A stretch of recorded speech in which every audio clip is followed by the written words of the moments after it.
Hello दोस्तों, आप सबका स्वागत है एक नए वीडियो में। आज हम कराने वाले Bihar police full length test 4 का क्वेश्चन आंसर। जैसा कि इसका पीडीएफ आपको टेलीग्राम चैनल पे मिल गया है, तो आज इस वीडियो में आपको पूरा आंसर कराने वाला हूँ 100 क्वेश्चन डिस्कशन के साथ। तो वीडियो को पूरा देखिएगा और साथ ही साथ चैनल पे पहली बार है, चैनल को सब्सक्राइब करके बेल आइकन को प्रेस कीजिए, वीडियो को लाइक करके अपने सभी दोस्तों को शेयर कर दीजिएगा।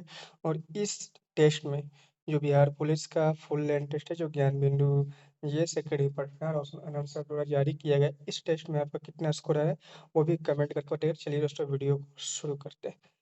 दोस्तों, सबसे पहले आते हैं फर्स्ट क्वेश्चन। जैसा कि आपके सामने फर्स्ट क्वेश्चन दिया कि किसी भी देश में कानून बनाने का अंतिम अधिकार किसके पास होता है। ऑप्शन आपका दिया है संसद, सर्वोच्च न्यायालय, निर्वाचन आयोग या उपराष्ट्रपति। तो बताना है कि इसका जो सही राइट आंसर होगा वो क्या होगा दोस्तों। तो इसका जो सही राइट आंसर होगा ऑप्शन नंबर ए सांसद। क्या होगा? ऑप्शन नंबर ए सांसद होगा। ठीक है, किसी भी देश में कानून बनाने का जो अंतिम अधिकार होता है वो किसके पास होता है? संसद के पास होता है। और संसद के कितने अंग होते हैं? संसद के 3 अंग होते हैं, लोकसभा, राज्यसभा और राष्ट्रपति। ठीक है, आते हैं अगले बात में। अब वहीं आपसे पूछ दिया जाए कि संसद के किस आर्टिकल में चर्चा हुआ है, तो कमेंट करके मुझे बताइएगा। ठीक है, अगले क्वेश्चन की ओर आते हैं। वार्षिक वित्तीय विवरण संसद के दोनों सदनों के समक्ष कौन रखवाता है? दोस्तों, इस क्वेश्चन को मैंने पहले भी आपको बता रखा है, आज भी बता रहे। इस क्वेश्चन में आपको आंसर आते हुए भी गलती करिएगा, कैसे करिएगा तो वो इस चीज को ध्यान रखिए। सबसे पहले क्वेश्चन को पढ़िए कि वार्षिक वित्तीय विवरण यानी बजट संसद के दोनों सदन, चाहे वो लोकसभा हो चाहे राज्यसभा हो, समक्ष कौन रखवाता है की बात कर रहे। क्या रखवाता है? एक होता है रखता है और एक होता है रखवाता है। तो रखता है और रखवाता है में दोनों अंतर है। अगर आपको ये रखता हुआ अगर दे दे, अगर रखता है दे दे, तो वो रखता है, कौन रखता है? तो वित्त मंत्री।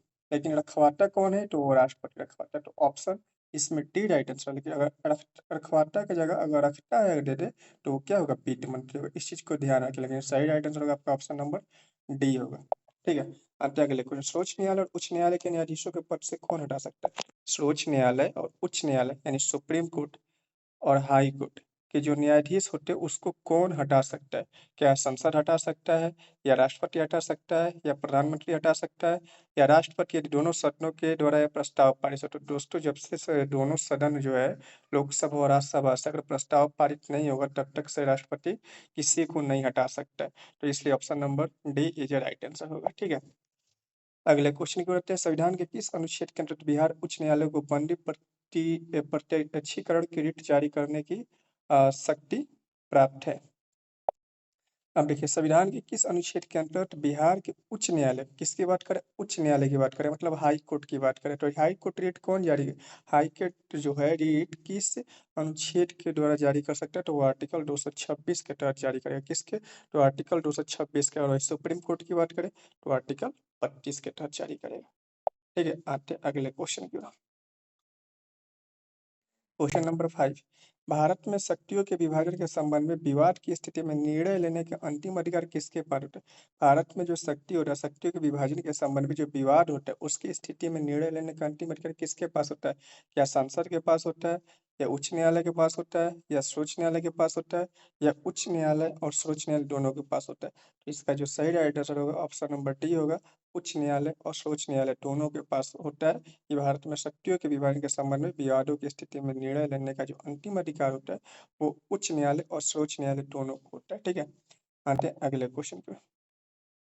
क्वेश्चन नंबर 6 करेंगे, किसी भी संविधान संशोधन और संविधान में नागरिकों के 10 मूल कर्तव्यों का उल्लेख किया गया। संविधान के नागरिकों के 10 मूल कर्तव्यों का उल्लेख किया गया है, वो कहाँ किया गया है? तो 42वां संविधान संशोधन 1976 में किया गया। और इसी संविधान संशोधन को हम लोग मिनी संविधान संशोधन भी कहते हैं। और हमारे प्रस्तावना में जो एक संशोधन हुआ है वो कौन संशोधन है? तो 42वां संविधान संशोधन हुआ है जो 1976 में हुआ। और संशोधन के दौरान कौन से शब्द जोड़े गए थे? तो इस संविधान संशोधन के द्वारा 3 नए शब्द जोड़े गए थे। वो समाजवादी, पंथनिरपेक्ष और लोग एस पी ए अखंडता, इस 3 शब्द को जोड़ा गया था। ठीक है, तो ये ट्रिक होता है। अगले क्वेश्चन, निम्नलिखित में से कौन भारत को धर्मनिरपेक्ष राज्य वर्णित करता है? और एक चीज इस क्वेश्चन में ध्यान रखिएगा, जो मूल कर्तव्य की बात करें, किसकी बात करें? मूल कर्तव्य का। तो मूल कर्तव्यों की संख्या अभी कितनी हो चुकी है? 11। लेकिन मूल संविधान की बात करें तो कितना होगा? 10 होगा। इस चीज को ध्यान रखिएगा। और ये भाग 4 के ए में इसकी चर्चा की गई है। निम्नलिखित में से कौन से वे कौन निम्नलिखित में से कौन भारत को धर्मनिरपेक्ष राज्य अवॉइड करता है? कौन धर्मनिरपेक्ष अवॉइड करता है? तो संविधान की जो प्रस्तावना है वो भारत को एक धर्मनिरपेक्ष राज्य अवॉइड करता है, क्योंकि अभी आपको पता है कि हमारा जो संविधान में एक संशोधन हुआ, तो संशोधन का नाम क्या था? 42वां संविधान संशोधन। और इसी के तहत जो बताया गया कि संविधान में संशोधन नहीं हो सकता, लेकिन अभी तक सिर्फ एक बार संशोधन हुआ, वो भी 42वां संविधान संशोधन। और इस संविधान संशोधन के द्वारा 3 नए शब्द जोड़े गए थे: समाजवादी, धर्मनिरपेक्ष और अखंडता को जोड़ा गया था। अगले क्वेश्चन की ओर आते हैं। Question number 8। क्वेश्चन नंबर 8 क्या कह रहा है? भारत के राष्ट्रपति को माफी देने की शक्ति किस अनुच्छेद के तहत होता है? भारत के जो राष्ट्रपति होता है, माफी देने की जो शक्ति होता है वो किस अनुच्छेद के तहत होता है? तो अनुच्छेद 72 के तहत होता है। किसके? आर्टिकल 72 के तहत होता है। अंतर्राज्यीय परिषद कौन से अनुच्छेद में, जो अंतर्राज्यीय परिषद है वो कौन से अनुच्छेद में है? आपको ये बताना है कि अंतर्राज्यीय परिषद है वो कौन से अनुच्छेद में। तो वो आर्टिकल 263 में। किसमें? आर्टिकल 263 में। अगले क्वेश्चन के, भारतीय संविधान के कौन सा अनुच्छेद राज्यपाल की नियुक्ति से संबंधित है? भारतीय संविधान का वो कौन सा अनुच्छेद है जो राज्यपाल की नियुक्ति से संबंधित है? तो इसका जो सही राइट आंसर होगा कौन होगा? ऑप्शन नंबर डी होगा। कौन होगा? ऑप्शन नंबर डी होगा। भारतीय संविधान के कौन सा अनुच्छेद जो है राज्यपाल की नियुक्ति से संबंधित है? तो ऑप्शन नंबर डी होगा। अनुच्छेद 155 होगा। ठीक है। अगले क्वेश्चन, लगभग लगभग लगभग जो होते हैं सभी पादप कोशिकाओं में कौन से अनुपस्थित की बात कराए? अनुपस्थिति मतलब जो उसमें नहीं होता है। तो क्या होता है? कोशिकी भित्ति होता है, प्लास्टिड होता है, रक्तहानि होता है, लेकिन तारकाय जो होता है वो नहीं होता है। यानी ऑप्शन नंबर बी जो राइट आंसर होगा। तारकाय को हम लोग बोलते हैं सेंट्रोसोम, और सेंट्रोसोम जो होता है ये जंतु कोशिका में क्या करता है? विभाजन का कार्य करता है। लेकिन अगर वही बात करते हैं पादप कोशिका के विभाजन के काम क्या करता है? तो वो सेल प्लेट होता है। क्या होता है? सेल प्लेट के द्वारा पादप कोशिका में विभाजन होता है। और जो वोक्यूल्स की बात करते हैं तो ये जो होता है पादप कोशिका में बड़ा होता है, जिसमें क्या होता है? जल स्टोर होता है। जबकि कोशिका भित्ति जो होती है क्या होती है? पादप की बाहरी आवरण होती है। और प्लास्टिड क्या होती है? लवण होते हैं। और लवण कितने प्रकार के होते हैं? 3 प्रकार के होते हैं। कितने प्रकार होते हैं? 3 प्रकार के होते हैं। कौन कौन? तो आपका होता है chromoplast, chloroplast, leucoplast. Chromoplast, chloroplast और ल्यूकोप्लास्ट, ये आपका 3 लवक होते हैं। अगले क्वेश्चन के, मानव शरीर का मुख्य समन्वय केंद्र कौन है? मानव शरीर का जो मुख्य समन्वय केंद्र कौन सा है? तो इसका जो सही राइट आंसर होगा क्या होगा? वो ऑप्शन नंबर सी होगा, मस्तिष्क होगा। क्या होगा? ऑप्शन नंबर सी होगा, मस्तिष्क होगा। अगले क्वेश्चन की ओर आते हैं। नगन बीज इनमें मिलते हैं, नगन बीज है वो इनमें से किसमें मिलते हैं? तो नगन बीज जो है जिम्नोस्पर्मम में मिलते हैं। किसमें मिलते हैं? जिम्नोस्पर्मम में आपका नगन बीज मिलता है। ठीक है। अगले क्वेश्चन की ओर आते हैं। Question number 14। कांटे और चुस्क किस वर्ग के जी किस कांटे और चुस्क किस वर्ग के जीवों का विशेष गुण है? कांटे और जीव जो है किस वर्ग के जीवों का विशेष गुण है? तो ये है प्लेटी हेलीमेंथनीज, या इसी को ही प्रोटोजोआ बोलते हैं, परजीवी बोलते हैं। ठीक है, इसी को परजीवी बोलते हैं। अगले क्वेश्चन के होते हैं। क्वेश्चन नंबर 15, निम्नलिखित में से कौन कोशिका आत्महत्या आत्मघाती थैली के रूप में जाना जाता है? किससे जाना जाता है? तो वो लाइसोसोम को जाना जाता है। कैसे बोलते हैं? लाइसोसोम को जाना जाता है, जो आत्मघाती के रूप में जाना जाता है। ठीक है। अगले क्वेश्चन के होते हैं। कोशिका में किसमें कोशिका में केंद्रक की खोज सर्वप्रथम किसने किया? केंद्रक की खोज, तो केंद्रक की खोज की किसने किया? तो रॉबर्ट ब्राउन ने किया। किसने किया? रॉबर्ट ब्राउन ने किया। अब वही पूछ दे पुरकिंज ने किसकी खोज किया था? स्लाइडेन और स्वान ने किया दिया था। तो स्लाइडेन और स्वान ने दोनों मिलकर किसको दिया था? कोशिका सिद्धांत को दिया था। किसको दिया था? कोशिका सिद्धांत को दिया था। और जेई पुरकिंज ने जो खोज किया था वो प्रोटोप्लाज्म की खोज किया था, जीवन की आधारभूत इकाई कहलाती है। अगले क्वेश्चन की ओर आते हैं। Question number 17। खाली स्थान को पादप जगत का उभयचर भी कहा जाता है। पादप जगत का जो उभयचर है वो किससे कहा जाता है? तो पादप जगत का उभयचर किसे बोला जाता है? ब्रायोफाइटा को बोला जाता है। किससे बोला जाता है? ब्रायोफाइटा को बोला जाता है। अगले क्वेश्चन की ओर आते हैं। Question number 18। क्वेश्चन नंबर 18 क्या है कि फ्लोएम किस कोशिका से बना होता है? फ्लोएम जो होता है वो किस कोशिका से बना होता है? चालनी तत्व, फ्लोएम फाइबर और फ्लोएम पेरेन्काइमा कोशिका से मिलकर बना होता है। दोस्तों मैं आपको अब जो है जितने भी सारे क्वेश्चन है, मैं सारे क्वेश्चन में सिर्फ आपको ऑप्शन टिक करके बता दूंगा, क्योंकि सारे ऑप्शन को अगर मैं बोलूंगा तो वीडियो अधिक लंबी हो जाएगी, इसलिए मैं वीडियो अधिक लंबी नहीं बनाना चाहता। इसलिए आपको ऑप्शन ही लगा दूंगा और आप लोग मिलाते चले जाइएगा। अगले क्वेश्चन की ओर आते हैं। किस लौह अयस्क में लोहांश की मात्रा सर्वाधिक होती है? लौह अयस्क में सबसे अधिक लोहांश की मात्रा किसमें होती है? तो वो होती है मैग्नेटाइट में होती है। किसमें होती है? मैग्नेटाइट में होती है। और लौह अयस्क की संख्या कितनी होती है? 4 होती है हमारा। हेमेटाइट, मैग्नेटाइट, सिडराइट और लिमोनाइट होता है। ठीक है। और जो हेमेटाइट होता है ये 2% जो होता है सिर्फ कारगिल क्षेत्र में पाया जाता है। 2% क्षेत्र जो होता है कारगिल क्षेत्र में पाया जाता है। इस चीज को ध्यान रखिएगा। अगले क्वेश्चन की ओर आते हैं। Question number 20। इस क्वेश्चन आपको बिहार पुलिस के एग्जाम में देखने को मिलेगा भी। और इस क्वेश्चन को हल करने का एक शॉर्ट ट्रिक है कि अगर आपको ये बहुत सारे ऑप्शंस दिए हैं और इसमें से इस साइड में भी दिए हैं, जो आपको सबसे पहले आ रहा है उस चीज को सबसे पहले यहाँ पे देखिए। तो आपको पता है कि जो एसिटिक अम्ल होता है, एसिटिक अम्ल होता है वो आपके सिरका में पाया जाता है। किसमें पाया जाता है? सिरका में पाया जाता है। तो सबसे पहले देखिए 3 का सी, मतलब सी का तीसरा कहाँ दिया है? तो सी का जो तीसरा है आपका कहाँ दिया है? तो ऑप्शन नंबर आपका किसमें दिया है? ए दिया है और डी दिया है। यानी सी और डी तो आपका नहीं होगा। ये दो ऑप्शन आप निकाल लीजिए। अब आते हैं अगला देखते हैं। यहाँ पे देखिए आप कोई भी एक चीज देख लीजिए, जैसे लैक्टिक अम्ल। लैक्टिक अम्ल किसमें पाया जाता है? दही में पाया जाता है। किसमें पाया जाता है? दही में पाया जाता है। एक कट्टू चाहिए, एक कट्टू चाहिए, यानी एक कट्टू। यानी ऑप्शन नंबर ए ये सही राइट आंसर होगा। क्या होगा? ऑप्शन ए ये सही राइट आंसर होगा। अगले क्वेश्चन पे, अम्लीय वर्षा का पीएच मान होता है। अम्लीय वर्षा का जो पीएच मान होता है वो क्या होता है? तो 5.6 से कम होता है।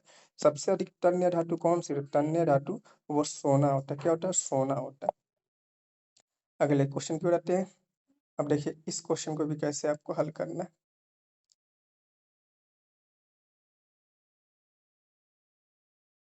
ठीक है। अब देखिए पिच आपको नहीं पता है, प्रबलता नहीं पता है, प्रतिध्वनि पता है, चिकित्सा में ध्वनि का उपयोग नहीं पता है, जो भी आपको पता है इसमें सबसे पहले उस चीज को देखिए। तो प्रतिध्वनि की हम सबसे पहले लेते हैं। प्रतिध्वनि किसे बोलते हैं? ध्वनि के परिवर्तन को हम लोग प्रतिध्वनि बोलते हैं। और अगर हमें अपने प्रतिध्वनि की आवाज सुनना है तो वहाँ उसकी जो डिस्टेंस होनी चाहिए कितना होना चाहिए? 17 मीटर का होना चाहिए। कितना होना चाहिए? 17 मीटर का। तभी हम प्रतिध्वनि की मतलब आवाज सुन सकते हैं, परिवर्तन जो होता है सुन सकते हैं। तो 3 का ए नंबर, 3 का ए नंबर देखिए, 3 का ए नंबर कहाँ दिया है? तो सिर्फ और सिर्फ ऑप्शन नंबर ए में दिया है। इसलिए option A is right answer होगा। देख लीजिए चौथा में भी नहीं दिया। ठीक है। अगले क्वेश्चन की ओर आते हैं। Question number 24।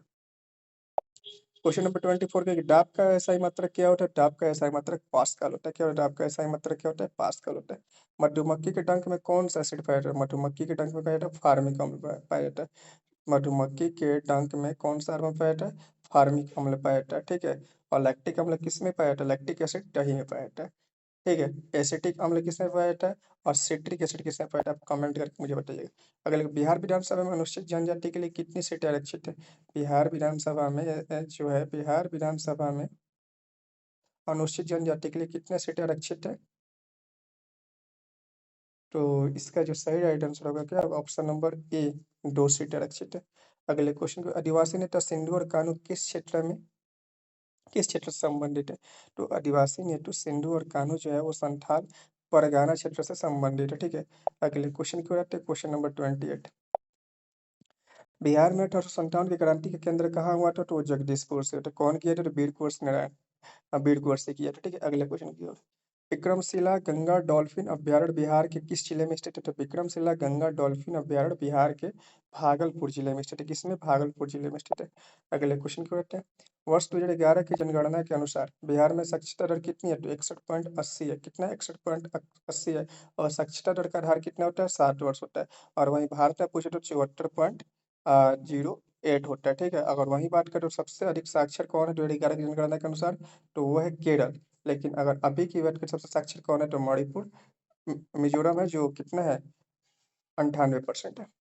बिहार प्रांतीय कांग्रेस कमेटी की स्थापना की गई थी। बिहार प्रांतीय कांग्रेस कमेटी की जो स्थापना की गई थी वो कब की गई थी?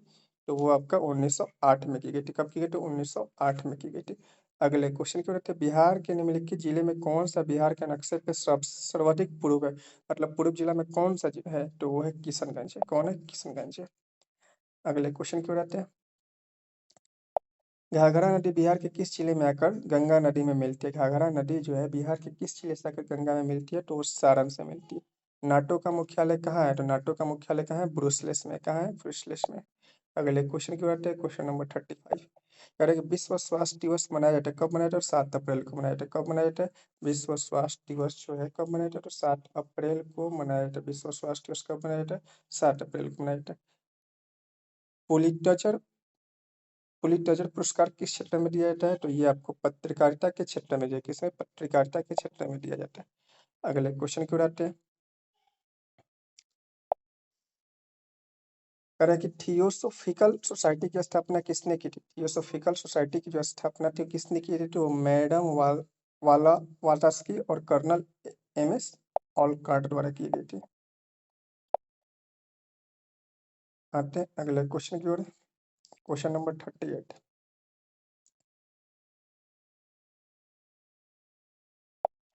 बक्सर का युद्ध कब हुआ था? बक्सर का युद्ध आपका 22 अक्टूबर 1764 को, जो कि प्लासी का युद्ध 1757 में हुआ था। अर्थशास्त्र की रचना, अर्थशास्त्र की जो रचना है किसने की थी? तो अर्थशास्त्र की रचना वो चाणक्य ने की थी। किसने की थी? चाणक्य ने की थी। किसने की थी? चाणक्य ने की थी। गौतम बुद्ध को ज्ञान की प्राप्ति कहाँ हुआ था? तो गौतम बुद्ध को जो ज्ञान की प्राप्ति हुआ था कहाँ हुआ था? बोध गया में हुआ था। कहाँ हुआ था? बोध गया में हुआ था, बॉडी ब्रिज के नीचे। ठीक है, फाल्गु नदी के किनारे। अमृत अमृत अमृतकटमाल्यद की रचना किसने की थी? अमृतकटमाल्यद की जो रचना है वो किसने की थी? तो वो कृष्ण देवराय ने की थी। किसने थी? तो कृष्ण देवराय ने की थी। आते हैं क्वेश्चन नंबर 42। मोहनजोदड़ो का शाब्दिक अर्थ क्या होता है? तो मोहनजोदड़ो का शाब्दिक अर्थ होता है मृत्यु का टीला होता है। क्या होता है? मृत्यु का टीला होता है। सिंधु घाटी सभ्यता का सबसे बड़ा स्थल है मोहनजोदड़ो। और दूसरा सेकंड पे कौन है? राखीगढ़ी। अगर भाई भारत में सबसे बोले बड़ा स्थल कौन है तो वो राखीगढ़ी। और दूसरा क्या है? कालीबंगा। अगले क्वेश्चन में, चंद्रगुप्त मौर्य ने किसकी सहायता से धनानंद को हराया था? तो चंद्रगुप्त जो मौर्य है वो चाणक्य की सहायता से धनानंद को हराया था। पाटलिपुत्र का संस्थापक कौन है? उदयन है। कौन है? उदयन है। रामपुरवा स्तंभ बिहार में कहाँ स्थित है? रामपुरवा स्थल जो है वो बिहार में कहाँ स्थित है? रामपुरवा स्थल जो है बिहार में कहाँ स्थित है दोस्तों? तो ये आपका चंपारण में स्थित है। कहाँ स्थित है? चंपारण में स्थित है। कैसे आपको इसको नहीं भी याद है तो देखिए। पेरार आप बिहार में पता है कहाँ है? नहीं है। मस्की आप जानते हैं? नहीं जानते। रुकनाथ जानते हैं? नहीं जानते। लेकिन चंपारण आपको पता है बिहार में है। पश्चिमी चंपारण, पूर्वी चंपारण, तो इसलिए आप चंपारण मार दीजिए, आपका सही राइट आंसर होगा। गद्दर पार्टी की स्थापना कब हुई थी? गद्दर पार्टी की स्थापना 1913 में अमेरिका से लाला हरदयाल किए थे। अगले क्वेश्चन की ओर निम्नलिखित में किसकी स्थापना गोपाल कृष्ण गोखले ने की थी? गोपाल कृष्ण गोखले ने वो किसकी स्थापना की थी? तो वो भारतीय समाज सेवक की स्थापना की थी। किसके? तो भारतीय समाज सेवक की स्थापना किसने किया था? तो गोपाल कृष्ण गोखले ने किया था। कांग्रेस का पहला अधिवेशन आयोजित किया गया था। तो कांग्रेस के पहला अधिवेशन कहाँ आयोजित किया गया था? तो ये आपका किया गया था बॉम्बे में किया गया था। डब्ल्यू सी बनर्जी थे इसकी अध्यक्षता कर रहे थे। सिंधु घाटी सभ्यता के लोग किसकी पूजा करते थे? सिंधु घाटी सभ्यता के लोग पशुपति की पूजा करते थे। किसकी? पशुपति की पूजा करते थे। आते हैं अगले क्वेश्चन की ओर।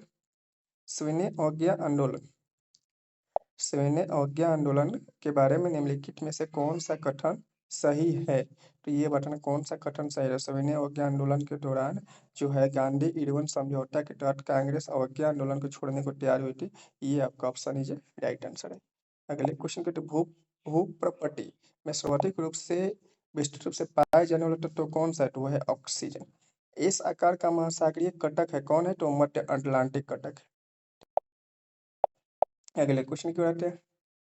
काल बैसाखी चलती है, जो काल बैसाखी है वो कहाँ चलती है? काल बैसाखी है वो कहाँ चलती है? तो इसका जो सही राइट आंसर होगा वो क्या होगा? पश्चिम बंगाल होगा। क्या होगा? पश्चिम बंगाल। काल बैसाखी जो है आपका पश्चिम बंगाल में चलता है। ठीक है। अगले क्वेश्चन को, तो ग्रीन हाउस जुड़ा हुआ है किससे? तो ग्रीन हाउस कार्बन डाइऑक्साइड से जुड़ा हुआ है। किससे? कार्बन डाइऑक्साइड से जुड़ा हुआ है। अगले क्वेश्चन करते हैं। उत्तरी तथा उत्तरी पश्चिम भारत में चलने वाली गर्म तथा शुष्क हवाएं कहलाती है। क्या कहलाती है? तो लू कहलाती है। क्या कहलाती है? लू कहलाती है। श्वेत क्रांति निम्नलिखित में से किसके अधिक उत्पादन से संबंधित है? दूध के उत्पादन से। किससे? दूध के उत्पादन से। अगले क्वेश्चन के, तो भारत में मीठे पानी की सबसे बड़ी झील क्या है? वुलर झील है। निम्नलिखित में से कौन सी रबी फसल नहीं है?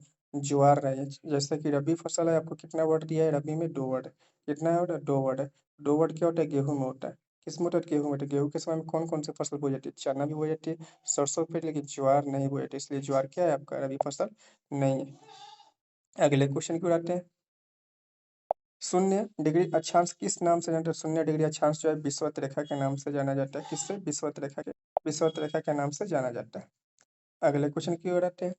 नाइट्रोजन गैस Na2 वायुमंडल में कितने प्रतिशत है? तो 78%। कितने? 78%। और 21% आपका क्या है? ऑक्सीजन। स्वागत का संधि विच्छेद क्या होगा? तो स्वागत का संधि विच्छेद शुद्ध अनागत होगा। क्या होगा? शुद्ध अनागत होगा। महापुरुष में कौन समास लगा है? तो महापुरुष में आपका कौन सा समास है? तो आपको पता है कि महापुरुष में आपका कर्मधारय समास है। क्या है? कर्मधारय समास। दो वर्णों के मेल से क्या होते हैं? तो संधि करते हैं। जबकि दो शब्दों के मेल से क्या बनता है? तो समास बनता है। अब एक नए डॉक्यूमेंट को खेलने के लिए उसका उपयोग है तो कंट्रोल एन का यूज करते हैं। प्रोजेक्ट चीता के तहत प्रोजेक्ट चीता के तहत बोत्सवाना से लाए जाने वाले 8 चीतों को किस वन्य जीव अभयारण्य राष्ट्रीय उद्यान में स्थानांतरित किया जाएगा? तो गांधी सागर में किया जाएगा। कहाँ किया जाएगा? तो गांधी सागर में किया जाएगा। अगले क्वेश्चन को, हाल ही में किसे UNESCO memory of world register में शामिल किया गया है? तो वो नाट्य शास्त्र और श्रीमद् भगवत गीता दोनों को किया गया। नहीं, option D is right answer होगा। अगले क्वेश्चन को, भारत का पहला क्वांटम कंप्यूटिंग गांव कहाँ स्थित है? भारत का पहला कंप्यूटिंग जो गांव है वो कहाँ स्थित है?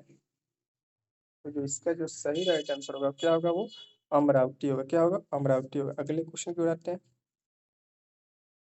क्वेश्चन नंबर 68 क्या कह रहा है कि 23वें विधि आयोग के अध्यक्ष कौन थे? 23वें विधि आयोग के अध्यक्ष थे वो दिनेश माहेश्वरी थे। कौन थे? दिनेश माहेश्वरी थे। अगले क्वेश्चन की ओर आते हैं। क्वेश्चन नंबर 79 बिहार की मेजबानी में महिला कबड्डी विश्व कप 2025 का आयोजन कहाँ किया जाएगा? तो यह राजगीर में किया जाएगा। 1 से 10 जून के बीच किया जाएगा। अप्रैल 2025 में भारत का दौड़ करने वाला संयुक्त राज्य अमेरिका के उपराष्ट्रपति कौन थे? अप्रैल 2025 में भारत का दौड़ करने वाला जो अमेरिका के राष्ट्रपति थे वो कौन थे? तो जेएनडी वेस्ट थे। कौन थे? जेएनडी वेस्ट थे। भारत और उज्बेकिस्तान के बीच डस्टलिक सैन्य अभ्यास का कौन सा पुणे में आयोजित किया गया? कौन सा संस्करण जो है पुणे में आयोजित किया गया? भारत और उज्बेकिस्तान के बीच कौन सा संस्करण है जो पुणे में आयोजित किया गया? जो छठा किया गया। कौन सा? छठा किया गया।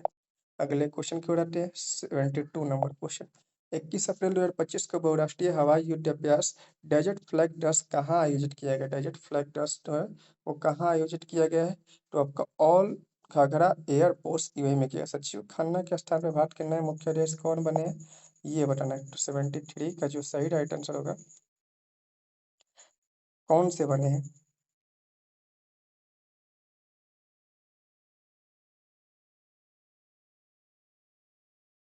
तो इसका जो सही राइट आंसर होगा जस्टिस बी आर कुंवर होगा। यूनेस्को द्वारा हाल ही में कितने स्थलों को ग्लोबल जियो पार्क नेटवर्क में शामिल किया गया? 16 को किया गया। कितना? 16 किया गया। अगले क्वेश्चन को, तो 14 अप्रैल को किस महापुरुष की जयंती मनाई जाती है? 14 अप्रैल को भीमराव अम्बेडकर की हमें जयंती मनाई जाती है जो महू मध्य प्रदेश में इनका जन्म हुआ था।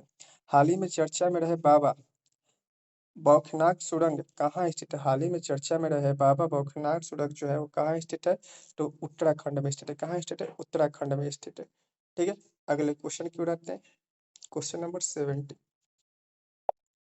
77 खेलो इंडिया यूथ गेम्स 2025 का शुभांकर कौन है? खेलो इंडिया यूथ गेम 2025 का जो शुभांकर है वो कौन है? तो वो है गंज सिंह। कौन है? गंज सिंह। अगले क्वेश्चन की ओर आते हैं। मई 2025 के अंतर्राष्ट्रीय अंतरिक्षीय स्टेशन की यात्रा करने वाले भारतीय अंतरिक्ष यात्री कौन है? शुभांशु शुक्ला। कौन है? शुभांशु शुक्ला।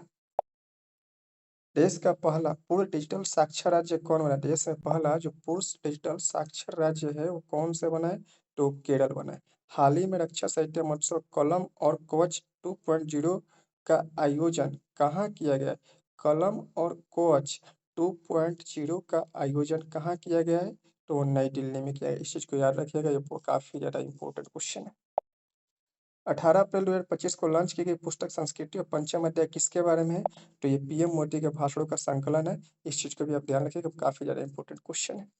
ठीक है। अगले क्वेश्चन की ओर आते हैं। क्वेश्चन नंबर 82 हाल ही में आयुष्मान भारत योजना में शामिल होने वाला होने वाला भारत का जो 35वां राज्य है वो कौन सा है? तो आपका दिल्ली है। कौन सा है? वो दिल्ली है। और दिल्ली के अभी सीएम की बात करें कौन है? रेखा गुप्ता। अगले क्वेश्चन की ओर आते हैं। राष्ट्रपति द्रौपदी मुर्मू जो है वो 7 अप्रैल 2025 को लिस्बन में कौन सा पुरस्कार मिला है? तो इनको जो मिला है की टू द सिटी लिस्बन मिला है। की टू द सिटी लिस्बन मिला है। और राष्ट्रपति द्रौपदी मुर्मू क्या है? तो राष्ट्रपति है। ठीक है। श्रीलंका द्वारा पीएम मोदी को दिए गए सर्वोच्च नागरिक पुरस्कार का नाम क्या है? तो नागरिक पुरस्कार का नाम जो है उनका क्या है? तो मित्र विभूषण। क्या है? मित्र भी पूछा नहीं, option B is right answer होगा। अगले क्वेश्चन की ओर आते हैं। किस राज्य ने अपने जीरो पॉवर्टी मिशन का नाम डॉक्टर भीमराव अम्बेडकर के नाम पर रखने की घोषणा की है? कौन सा राज्य है जो अपने जीरो पॉवर्टी मिशन का नाम डॉक्टर भीमराव अम्बेडकर के नाम पर रखने के लिए वो घोषणा किया है? तो वो है आपका उत्तर प्रदेश है। छठा बिमस्टेक शिखर सम्मेलन का आयोजन कहाँ हुआ है?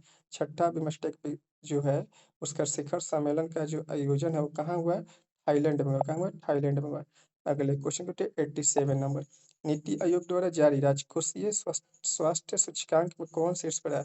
नीति आयोग द्वारा जारी राजकोषीय जो स्वास्थ्य सूचकांक है उसमें कौन टॉप पे रहा है? तो उड़ीसा रहा है। कौन रहा है? तो उड़ीसा रहा है। एससी वर्गीकरण अधिनियम लागू करने वाला पहला राज्य कौन बना है? तो तेलंगाना बना है। कौन बना है? तेलंगाना बना है। अगले क्वेश्चन की ओर देखते हैं, क्वेश्चन नंबर 18 है। हाल ही में भरड़ी उत्सव कहाँ मनाया जा गया है? हाल ही में जो है भरड़ी उत्सव जो है वो कहाँ मनाया गया है? तो केरल में मनाया गया। कहाँ मनाया गया? केरल में मनाया गया। अगले क्वेश्चन को देखते हैं, किस राज्य सरकार ने डॉक्टर भीमराव अम्बेडकर अभ्यारण्य को राज्य का 25वां अभ्यारण्य घोषित किया है? तो कौन किया है? तो मध्य प्रदेश किया। कौन किया? मध्य प्रदेश से किया गया।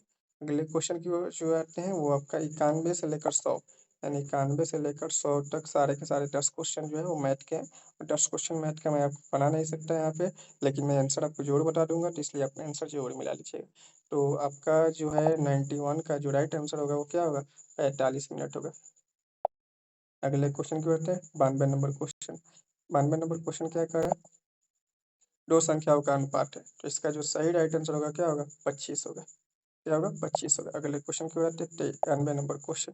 93 नंबर क्वेश्चन क्या कर रहा है आपका? 93 नंबर क्वेश्चन जो है आपका इसका सही right answer option number B होगा।